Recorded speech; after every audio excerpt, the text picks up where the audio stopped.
दोस्तों, मैं गुलशन कुमार झा जी पुलवामा में शहीद हुए फौजी भाइयों के लिए श्रद्धांजलि के लिए 2 लाइन आप सबके बीच रख रहा हूँ। आप लोग इसे जरूर सुनिएगा।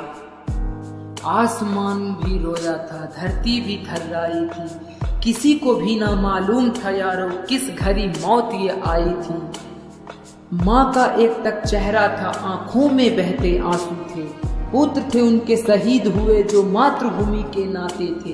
पत्नी का दिल तिहलाना चिल्लाना, सीने में तीर चुभाता था, एकमात्र सहारा था उनका वो भारत माँ का बेटा था।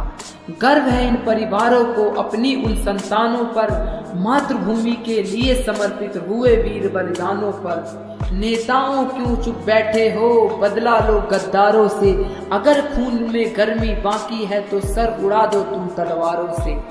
बदला लेकर इस बार का तुम उन वीरों का सम्मान रखो, माता पिता और पुत्र के सर पर मातृभूमि का ताज रखो।